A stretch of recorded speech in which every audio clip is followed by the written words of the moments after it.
Salam sejahtera semuanya kepada para penonton tanya jawab yang berbahagia.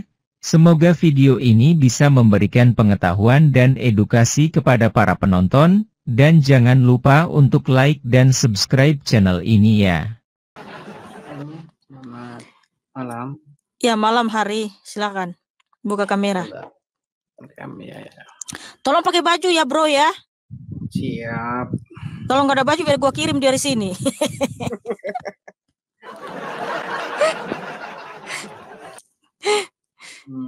Kayaknya mirip semua deh mukanya sama hari ini dari tadi.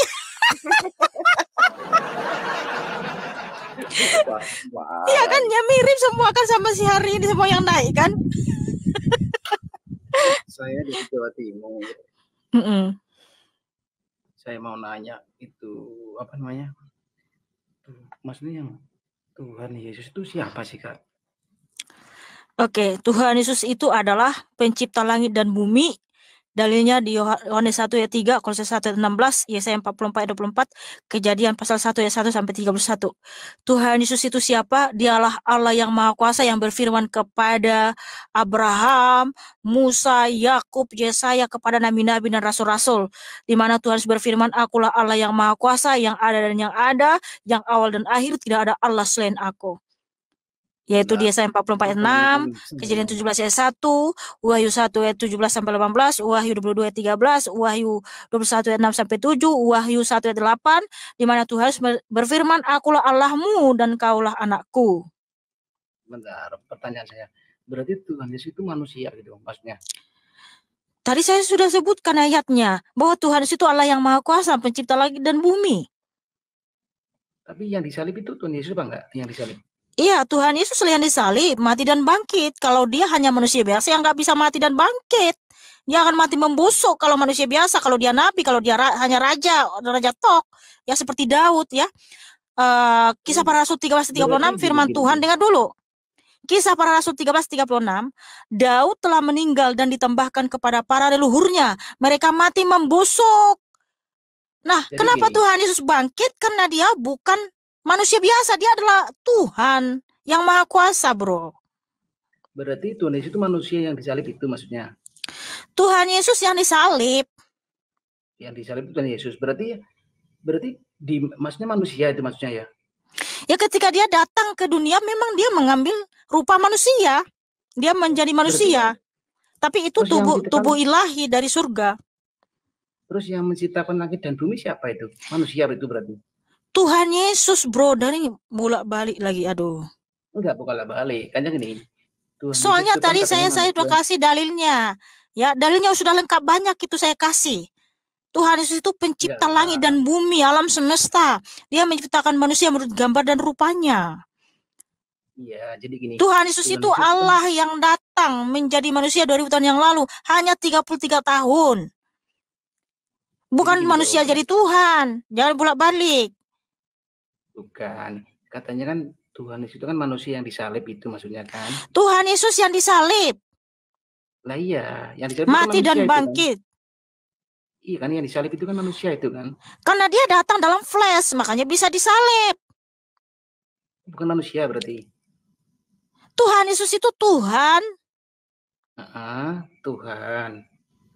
Yang disalib ya, yang datang dalam ya, Tuhan Yesus itu datang dalam daging, dalam flesh ya. Nah, sehingga ketika dia mengambil flesh gitu, dia bisa disalib.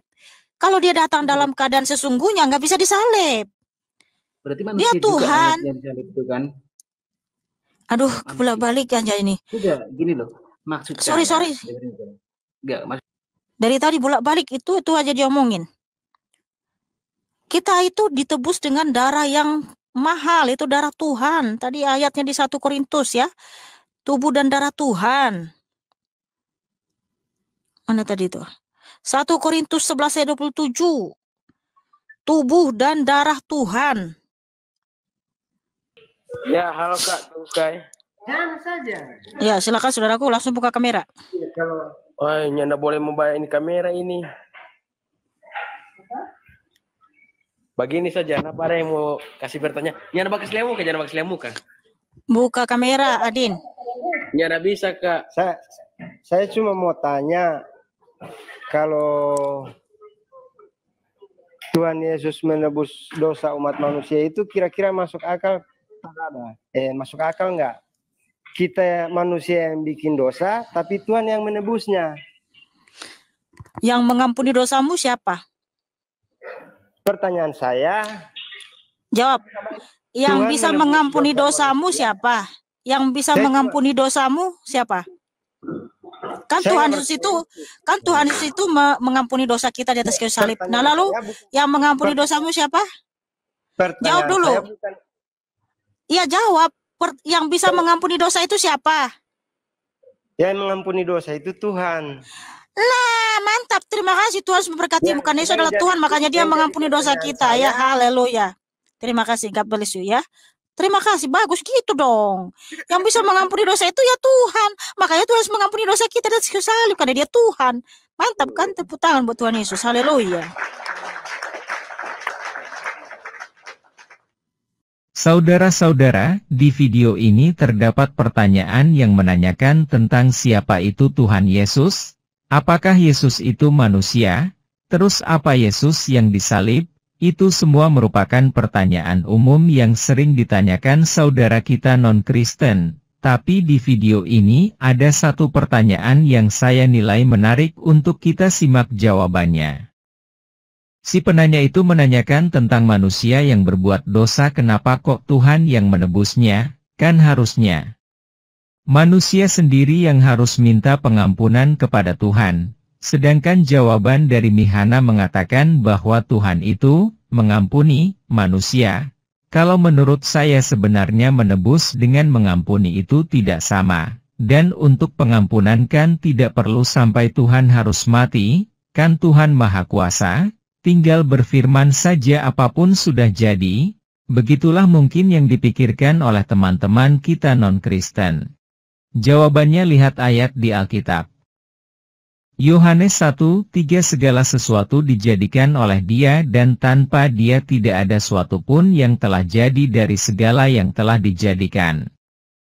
Kolose pukul 1:16 karena di dalam Dialah telah diciptakan segala sesuatu, yang ada di sorga dan yang ada di bumi, yang kelihatan dan yang tidak kelihatan, baik singgasana, maupun kerajaan, baik pemerintah, maupun penguasa, segala sesuatu diciptakan oleh Dia dan untuk Dia.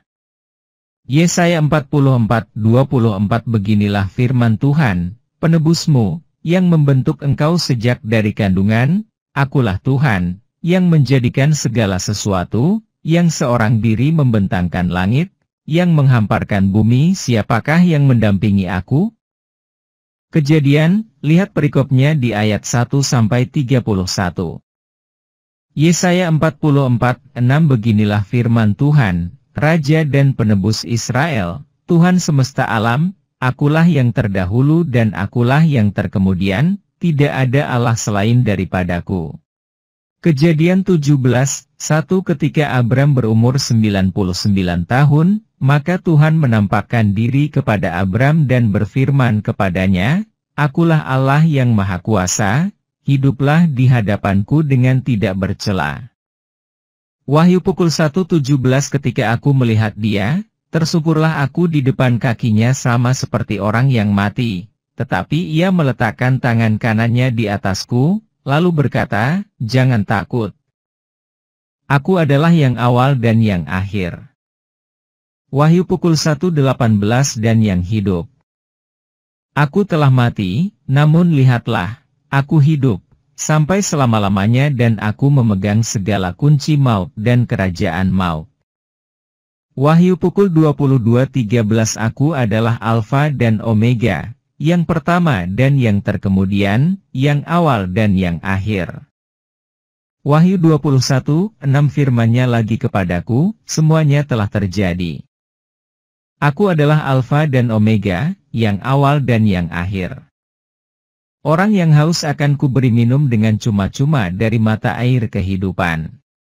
Wahyu 21:7 Barang siapa menang, ia akan memperoleh semuanya ini, dan aku akan menjadi Allahnya dan ia akan menjadi anakku. Wahyu 1:8 Aku adalah Alfa dan Omega, firman Tuhan Allah, yang ada dan yang sudah ada dan yang akan datang, yang Maha Kuasa.